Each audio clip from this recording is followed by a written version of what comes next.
What's up, y'all? It's Dr. Paul with another mail call for Liberty Hill Comics.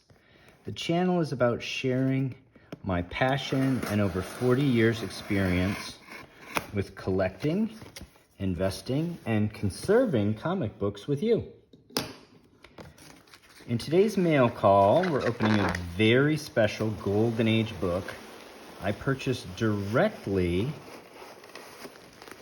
from Greg Reese's website, Reese's Rare Comics. It's a high-grade, rare World War II era comic, which makes it pretty special. But what makes it unique is that it's from a pedigree, which means it has a very special provenance, and I can't wait to see it with my own eyes. Here it is, and to share it with you. Let's see. Looks like we have Reese's business card and a nice Mylar. Nothing that could be used to dox anybody, so I'm going to go ahead and just pull this out of here. Wow. And share it with you. Thanks for tuning in today. I appreciate all the viewers, but especially those of you that take the time to like, subscribe, and comment on my channel. Wow. This is incredible, boys and girls. Well, as I like to say, what is it and why do we care? This is Green Lantern number 13 in CGC 8.0 with off-white to white pages. It's the fall 1944 issue featuring 3 complete Green Lantern stories in 52 pages. The cover art is by Irwin Hasen, and it has interior art by Martin Nodell, the creator of Green Lantern, who pitched his superhero concept to Max Gaines of All American Publications in early 1940.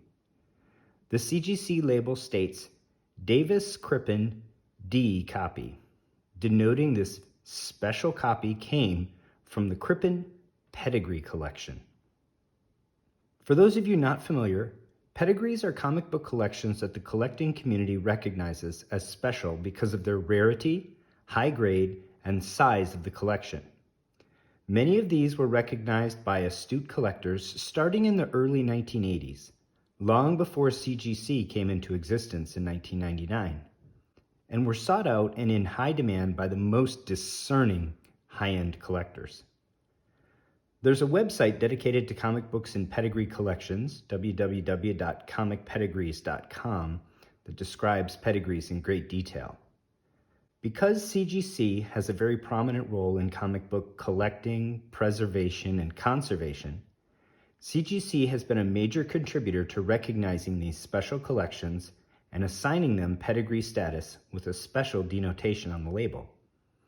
In an attempt to build consensus within the comic collecting community, they have established specific rules for recognizing and establishing a pedigree.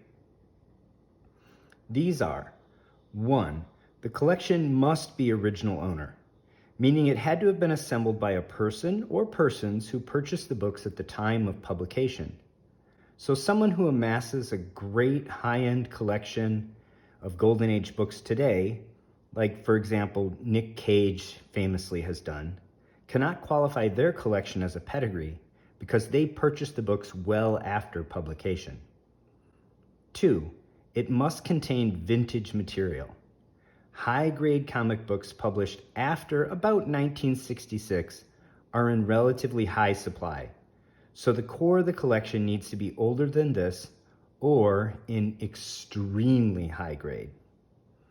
3. It should be a large collection.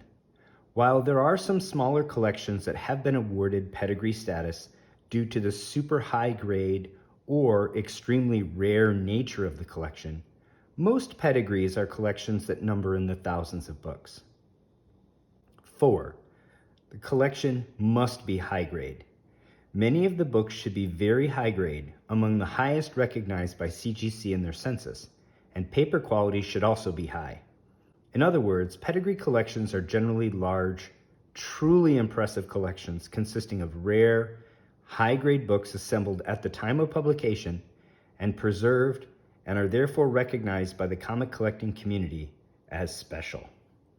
The Crippen Pedigree is a large collection numbering about 13,000 books. The only larger pedigree collection is the legendary Edgar Church or Mile High collection that consists of about 15,000 books. The Davis Crippen collection contains a near-complete assemblage of every comic book published from every genre and every publisher between 1940 and about 1955. Sadly, the Crippen household was robbed by a thieving contractor of about 2,000 comic books in 1991. And when these books entered the marketplace, they were immediately recognized by collectors as extremely high quality. Because these books entered the marketplace as stolen goods and the provenance wasn't known, these copies were recognized originally as from the D collection by discerning collectors because of the unique code that Davis used on the first page of the books. Sadly, in 2006, Davis Crippen passed away, and his collection was brought to market by his estate, and it was then that the enormity of the collection became known. The theft was revealed when the same unique codes were found inside the books from his remaining collection, and the holes in the complete runs of books that matched exactly the books that had already been known to have entered the marketplace. At that time, now that the provenance of the collection was known, the collection became known as the Davis Crippen D copy pedigree, or simply the Crippen Pedigree. The books in the collection are identifiable as generally well-preserved, high quality, and having a distinctive code written in pencil on the top of the first page of each comic. The surviving collection after the theft was extremely well documented, and the distinctive code on the first page is unique to each book. So the missing stolen issues are being added to the pedigree as they surface. In fact, pedigree identification is one of the services CGC provides for every book they encapsulate, and the Crippen books are even known to have their own distinctive odor that experienced graders can recognize. I find the story of the Crippen collection fascinating. So cool, but also sad as well, with the theft by greedy, unscrupulous individuals who robbed not only the Crippen family, but also the entire comic collecting community. So let's get into this very cool Warrior comic book from the awesome Crippen Pedigree. The indicia page has this great house ad featuring the Big 8. I love to check out these ads and see which issue I would pick up if I could have purchased only one comic from this month with my dime allowance. All these issues are highly collectible and sought after, and I do own a nice mid-grade raw copy of Detective number 93. Here it is. The rarest issue from this house ad is Flash Comics number 39, which only has 11 universal copies in the CGC Census, if you can believe that. But the clear winner here has to be All American Comics number 61, the first appearance of Solomon Grundy with the classic Paul Reinman cover. It's the second most valuable issue of All American Comics after issue number 17, the first appearance of the Green Lantern himself, and is by far one of the best first appearances of a villain in the entire Golden Age of comic books. Usually in the Golden Age, a villain's first appearance would not necessarily coincide with his first cover. Even low-grade copies of this book trade hands north of $10,000. Green Lantern's solo title from the Golden Age is interesting. He was sort of just popular enough to get his own title. He didn't sell as well as Superman, Batman, Wonder Woman, or even The Flash. His title was published quarterly, while the other heroes from the DC lineup generally had bi-monthly solo books. Because it was published quarterly, his solo book had only 38 issues in the Golden Age, starting with issue number 1 in 1941, before being discontinued in the spring of 1949 with issue number 38. It's one of the more affordable Golden Age superhero runs to complete, especially in raw lower grades where you can find copies for a few $100s. And the run has no mega key issues that will break the bank, since Green Lantern's first appearance is in All American Comics, so his solo issue number 1 does not contain a first appearance. In his solo book, Green Lantern didn't have a teen sidekick with a subset of his own powers like Batman, Green Arrow, or Captain America. Instead, he had Doiby Dickles, the prototype of comic relief sidekicks. He's a Gotham cab driver, armed with a pipe wrench, that knew Alan Scott's secret identity and drove him to adventures and often joined him in fights while providing comic relief against Green Lantern's straight man act. This issue has 3 stories. The first tale, titled Only Green Lantern Need Apply, is written by Alfred Bester and drawn by Martin Nodell. While Martin Nodell has my deep respect for being the creator of the Green Lantern, a concept that I'm a big fan of and is still a huge commercial success today, he's not the most talented of Golden Age artists to my eye. But Alfred Bester's story is fun, intriguing, and well above average for Golden Age plots. The Gotham Explorers Club contacts Green Lantern and puts him to the test to ensure he's the real McCoy. Once establishing his bona fides, they inform him that one of their own, a Mr. Simon Gent, was exploring at Stonehenge in Sussex when he encountered druids performing a ritual sacrifice of a druidic girl. He fails to save the girl, but in so doing grasps the druid stone, thus gaining the king's touch, which he inadvertently uses to bring the druidic girl back to life. She explains all of this to him before transforming herself into an oak tree. They tell the tale that Simon Gent, gifted with the king's touch, resolves to travel the world and solve humanity's ills, but a gathering of the biggest crooks in America resolves to capture Gent and use his abilities for their own nefarious ends. Green Lantern, of course, agrees to help the Gotham Explorers Club free their comrade, and Doiby, of course, tags along. Our heroes are told by the members of the Gotham Explorers Club that Simon Gent is being held by the crooks in a chapel upon a hill in a graveyard.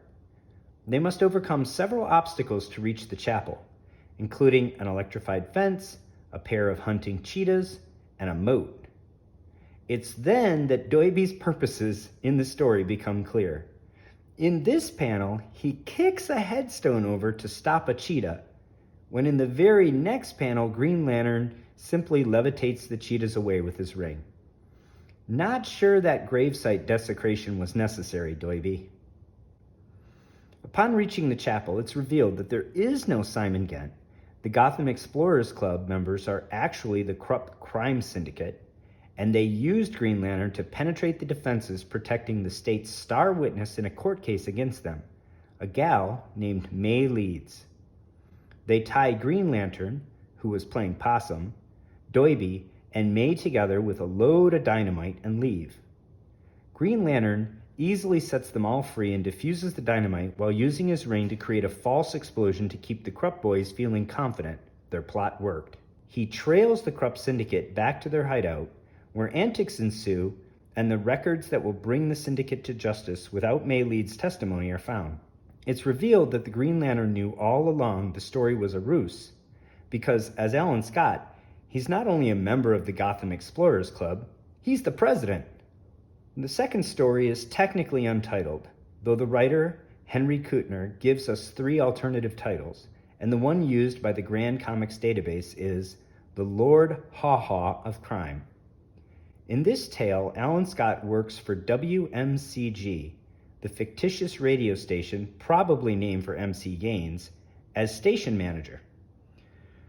Turns out his disc jockey is a criminal boss, which is revealed through some misadventures and a love pentagon between Dynamite, the station's sound effects gal, and Alan Scott, Doiby, the criminal disc jockey handyman, and Green Lantern himself. Forget your love triangles, Stan Lee. We have love pentagons in the Golden Age. The third and last story of this issue is titled The Tantrum of Green Lantern in Doiby's Brooklyn accent. It opens with this splash page of Green Lantern and Doiby spinning around the maypole while stomping on some ne'er-do-wells holding guns. Green Lantern and Doiby decide they need a vacation, but upon their making this decision, a debutante asks them to raise $1,000 for her charity. Antics ensue, and by the time they raise the money, the Green Lantern faints from exasperation in dealing with both Doiby and the debutante. The doctor declares it's because of Alan Scott's sedentary lifestyle and that to be cured he must engage in vigorous work and not be allowed to vacation. This issue draws to a close with a somber message from General Arnold to the young boys and girls of America during World War II, urging them to return to and finish school if they've taken a summer job. It states, and I quote, "Your education has top priority. You will serve your country best by making the most of your education opportunities, for this is not only a brave man's war, it is also a smart man's war." End quote. A somber reminder of the gravity of the Second World War that was being waged when this book was published. It's no wonder everyone needed some lighthearted entertainment at the time. Green Lantern number 13 is a pretty rare book, especially in high grade. There are only 42 universal copies in the CGC Census, with a median grade of 6.0. This 8.0 ranks at the 19th percentile, with only 5 graded higher. Being this rare, the book doesn't change hands often enough to establish a true fair market value. But this exact book sold for $1,440 plus shipping and taxes in a heritage auction on November 22, 2021. It should be noted that pedigree copies of books routinely fetch a premium over non-pedigree copies, as many collectors want to own a piece of history with pedigree provenance. I saw this book offered for sale on eBay for $1,600. Noted that it was offered by Greg Reese's Rare Comics and went to their website to make them an offer of $1,500. Figuring their eBay fees were at least 10%, so selling to me directly for $1,500 would be a good outcome for them, and for me. To my delight, they accepted my offer. With special books like this one, I will generally pay market price for the book, because if you're trying to bargain hunt rare Golden Age books, you just aren't going to grow your collection by more than 1 or 2 books a year. Given the fact that this book has only 5 higher graded copies in the census, fewer than 50 total copies in the census, and is from the famous Crippen Pedigree, I was delighted to be able to add this book to my collection at this price. I have said it before, but it's always worth repeating, just how very fortunate and humbled I feel to be the steward of such a rare, high-grade Golden Age book from a storied collection with great provenance, and realize being able to own this piece of history is an embarrassment of riches that few individuals get to enjoy. That's why I'm happy to share it with viewers of the channel. This book was slabbed in 2006 when Heritage originally brought the Crippen collection to market about a year after Davis Crippen passed away. Incredibly, though it's graded an 8.0, it has no grader's notes. In 2006, CGC denoted pedigree copies with a simple pedigree reference on their standard label, in this case blue for universal. In 2019, they developed a specific pedigree label, first in black and white, sometimes called the tuxedo label. You can see an example of that here. You may recall I purchased the Pedigree CGC 9.4 Murphy Anderson file copy of Batman 232, the first appearance of Ra's al Ghul, last year. Please check out that video if you're interested. After this black and white label, they developed a black and gold label that's really stunning. I think this copy of Green Lantern number 13 from the Crippen Pedigree deserves to stand out, and will probably be submitting it for reslabbing in the beautiful black and gold label.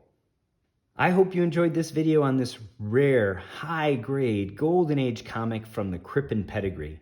Anyone else a fan of Golden Age comics, Pedigree comics, or the Golden Age Green Lantern? Let me know in the comments below. And if you enjoyed this video, please hit the like button and subscribe to the channel.